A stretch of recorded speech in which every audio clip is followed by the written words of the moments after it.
Have you ever met someone who seemed to be carved into your very soul, only to find that being with them was impossible?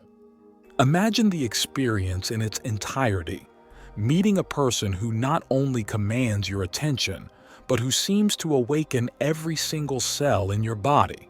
But before we continue, like the video, share it with those who might appreciate it, and tell us in the comments which city you follow our channel from. Stay with us, because what you discover could permanently transform your perception of yourself and your existence. Are you ready to reveal the real secret why time seems untouched by you? Let's get started. Someone who speaks the secret language of your deepest dreams fluently, who seems to understand and validate parts of you that you've never had the courage or words to share with anyone else. And then, just when you've tasted this almost divine connection, you're forced to walk away, to let go. It's a pain so sharp, so perfectly engineered in its intensity, that it almost feels intentional. It almost seems as if the universe itself conspired to orchestrate this meeting, placing this person squarely in your path, not to finally give you what you want, but to reveal something much deeper and more necessary about who you are truly meant to become.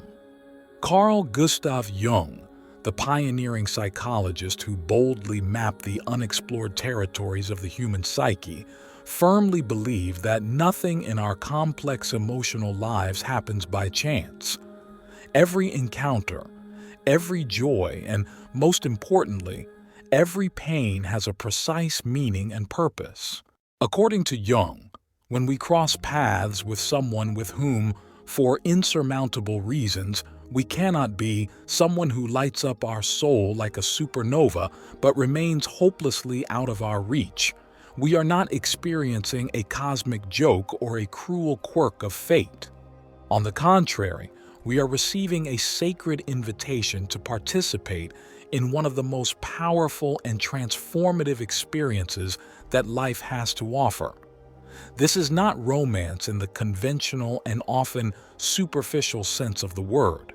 This is the universe, in its infinite wisdom, using another human being as a master key to open the most remote and sealed rooms of your own becoming. Think for a moment about that person. The one who still today, perhaps, torments your thoughts and occupies a sacred space in your heart.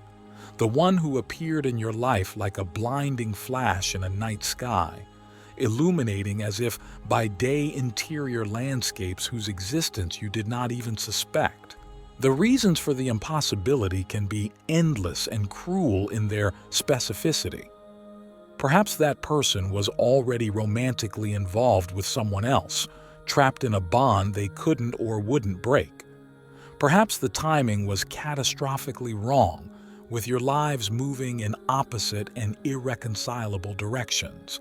Perhaps you literally lived in different worlds, separated by oceans, cultures, or family circumstances that seemed like insurmountable mountains. Or perhaps, more subtly, their role in your life was never that of a lover, but that of a teacher, a catalyst destined to remain only for a season. Our rational mind, our conscious self, short-circuits at this paradox. It tries desperately to make sense of it all, to label the experience, to find logical and reassuring explanations for why something that seems so viscerally right could, in fact, be so irrevocably wrong. But Jung would tell you, with the calm certainty of someone who has explored these depths, that logic is not the native language of the psyche. The unconscious, the largest and wisest part of us, does not operate through linear reason, but through powerful symbols, through meaningful coincidences, synchronicity, through encounters that have the power to shatter the sense of identity we had so carefully constructed to feel safe. When you meet someone you can't be with, you're not just meeting another person. You're meeting a living mirror, a magic mirror that reflects back to you, with sometimes painful clarity, all the parts of yourself that have remained in the shadows, not the negative parts, but the bright ones, your undeveloped talents, your unexpressed passions. This person embodies qualities, dreams, and potentials that already exist within you like dormant seeds, waiting for the right catalyst to germinate. They are not showing you what you lack and need to find outside.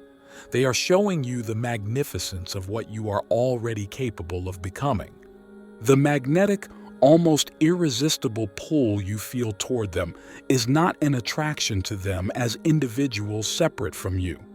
It is, in fact, the force of your higher self, of your unrealized potential, calling you powerfully toward growth, toward integration, toward the fullness of what you are meant to be. Jung called this phenomenon projection. But this particular kind of projection is different from the common projection of our fears or our flaws. This is not about seeing our negative shadows reflected. This is a much rarer and more sacred phenomenon, seeing our highest potential, our unlived life, the deepest longings of our soul manifested and embodied in another human being. The person you cannot be with carries with him or her a vital piece of your wholeness, and your sacred task, your mission, is not to possess that person, but to integrate and take back that luminous part of yourself. The love that breaks your heart is not the love that destroys you. It is the love that destroys the illusions you have about yourself and the world. When you meet someone who touches the deepest chords of your being, but remains frustratingly out of your reach, you are coming into contact with a form of pain that we can call sacred. This is not the petty, childish disappointment of not getting what you want. This is the deep, earth-shaking upheaval that occurs when your soul recognizes itself in another, only to discover that the real gift was that moment of recognition, not the relationship that might have followed. Jung understood that the most formative and intense experiences of our existence often come in the guise of loss. The person you can't be with has, in effect, created a crack in the dam you had built around your heart, a crack through which light can now enter. They awakened in you a capacity for feeling that perhaps you had forgotten you possessed, or that you had buried under layers of cynicism and fear. They reminded you that you are capable of a love that transcends the ordinary boundaries of possession, control, and transaction. This awakening is not meant to torture you. Its ultimate purpose is to liberate you. Liberate you from the small, safe, predictable version of yourself you had been settling for before this person came into your life. Perhaps you were living on the surface, experiencing watered-down versions of love and connection, without fully understanding the vastness of what you were capable of feeling. You may have accepted relationships that were comfortable but not transformative, connections that were enjoyable but not profound. Then this person came along, and suddenly you understood the world of difference between loving someone and being in love with the mystery of existence itself through another human being. They showed you that love is not just an emotion to be felt, but a state of being to be inhabited. This heartbreak is necessary because the person you were before you met them wasn't big enough, didn't have enough emotional capacity to contain the love you're truly capable of feeling. Your heart had to be literally split open to make room for a bigger, more compassionate, more courageous way of being in the world. This process is inherently painful because all true growth involves the death and destruction of what came before. The caterpillar must completely dissolve into its chrysalis, turning into primordial soup before it can reassemble into the glorious form of the butterfly. Likewise, your old ways of loving, being, and understanding yourself have had to be shattered to make way for something more authentic, vibrant, and alive. Jung believed that our deepest wounds often become our greatest sources of wisdom and strength. The person who opens you up in this way is not hurting you. He is, in fact, revealing wounds that were already there, hidden beneath the surface. Wounds that desperately needed to be seen, acknowledged, and finally healed. This introduces us to another powerful concept: the impossible encounter as an activation of the wounded healer archetype. This mythical figure, present in many cultures, is the one who can heal others precisely because he has gone through and integrated his own deepest wounds. The impossible person, by forcing you to confront your oldest pain, the fear of abandonment, the sense of unworthiness, the belief that you are unlovable, is, in effect, initiating you onto this path. He is showing you where you bleed, not to hurt you, but to invite you to become your own doctor. Through the process of licking your own wounds, of understanding the nature of your pain, you develop a compassion and wisdom that would not have been possible otherwise. Suffering, once processed and integrated, becomes a source of empathic power. Jung's concept of anima, the inner feminine aspect in men, and animus, the inner masculine aspect in women, offers us a remarkable lens for understanding why certain people evoke such an intense and almost fatal sense of recognition in us. When you meet the impossible soulmate, you are often meeting an external living representation of your inner wholeness, a projection of your psychic counterpart. This person embodies the qualities that have been underdeveloped or repressed within you. If you are a man, you may meet a woman who embodies your anima, her fluid creativity, her connection to nature, her emotional wisdom, her ability to relate. If you are a woman, you may meet a man who represents your animus, her assertiveness, her courage, her clarity of thought, her ability to act in the world with purpose. You recognize and admire these qualities in them not because they are foreign to you, but because, on the contrary, they are deeply familiar to your anima. They represent the latent potentials within you that cry out to emerge into consciousness. The tragic mistake most people make is to think they need that person in order to access those qualities. They believe that by being with that person, they will somehow feel complete, as if they can absorb by osmosis the parts of themselves that they see reflected in the other. But Jung teaches us that it is exactly the opposite. You recognize these qualities in them because they already exist, potentially, within you. Your job is not to possess the person, but to actively develop these qualities within yourself. The intensity of your attraction is your soul's compass that points you in the direction of your growth. They are not the missing piece of your puzzle. They are a mirror that shows you the image of the complete puzzle. Often the reason you can't be with them is precisely because you are not yet ready to be with yourself in this more complete and integrated way. The universe, or your psyche, is not keeping you apart to torture you, but to give you the time and space you need to become the person who can sustain and generate on your own the kind of love and aliveness you have glimpsed in their presence. Take a moment, grab a pen and paper, make a list of the specific qualities that attracted you so irresistibly to this person. Now, honestly, consider how each of these qualities can be cultivated and developed within yourself. The passion you saw in them? In what area of your life are you called to be more passionate? The courage they demonstrated? What fear in your life requires the most courage on your part? The way they seemed so comfortable in their skin, so authentic. What would it take for you to stop betraying yourself and live your life more fully and truthfully? This person has come into your life as a teacher, not a lover. They have come to show you what you are capable of, not to give you what your ego thinks you want. The longing you feel for them is, in reality, a longing for a fuller expression of yourself.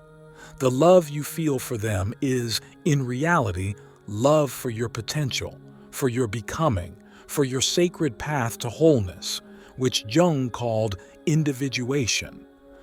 The process of individuation often requires encounters with people who activate dormant aspects of our personality. These encounters are not random. They are orchestrated with surgical precision by the unconscious mind to catalyze growth. The person you can't be with plays a crucial and irreplaceable role in your process. They help you see and recover parts of yourself that were lost, forgotten, or never fully developed. The searing pain of not being able to be with them is the pain of recognizing how much of yourself you have held back, how much of your potential you have been afraid to claim. It is the sacred pain of awakening, the pain of birthing a more authentic, integrated, and alive version of yourself. Instead of obsessively focusing on what you can't have with this person, shift your focus to what you can become because of them. This brings us to a crucial point: the art of letting go.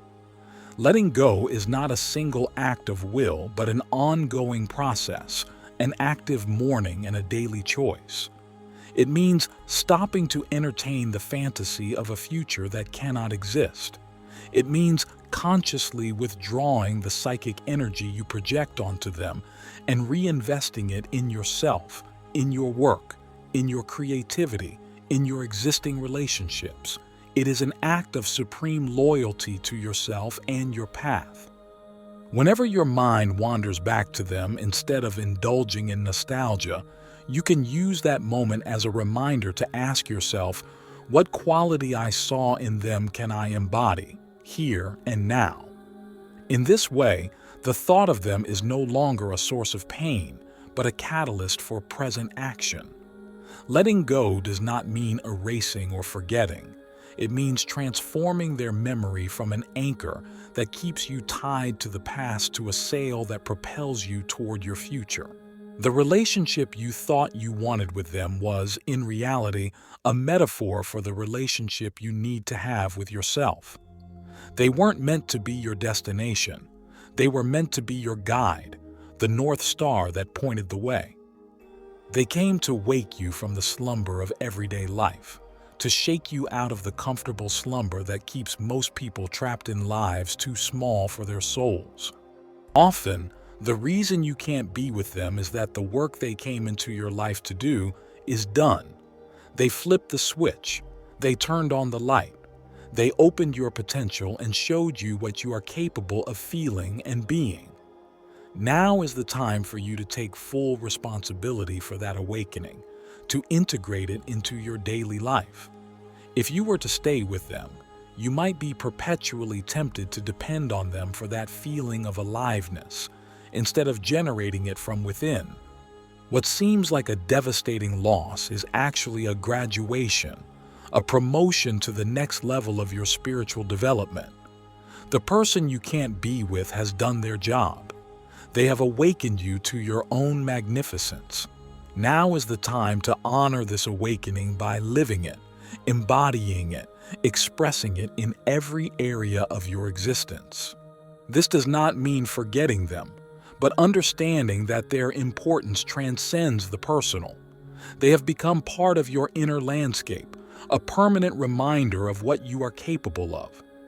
The love you feel for them has taught you to love yourself. The passion they have ignited has shown you how to be fully engaged in life. These gifts are yours forever, regardless of their physical presence. They came to awaken you, and they have. Now, the final and most important question is, what will you do with this awakening? How will it change the way you show up in your future relationships? A person who has gone through and integrated such an experience loves differently. Love is no longer a desperate search for someone to complete a void. It becomes a joyful offering of a fullness already achieved. Future relationships will no longer be based on need and dependency, but on resonance and shared growth. You will seek partners who not only accept you, but who challenge and support your continued evolution, and you will offer the same in return. You will be less willing to tolerate dynamics that diminish your authenticity because you now know the price of a life unlived. You will have learned to be alone without feeling lonely, because you will have cultivated a rich relationship with your inner world. This is the ultimate gift of loss. It teaches you to love from the center of your strength, not from the emptiness of your neediness. The impossible person didn't give you their love, they gave you back yours. And that is a love no one can ever take away from you.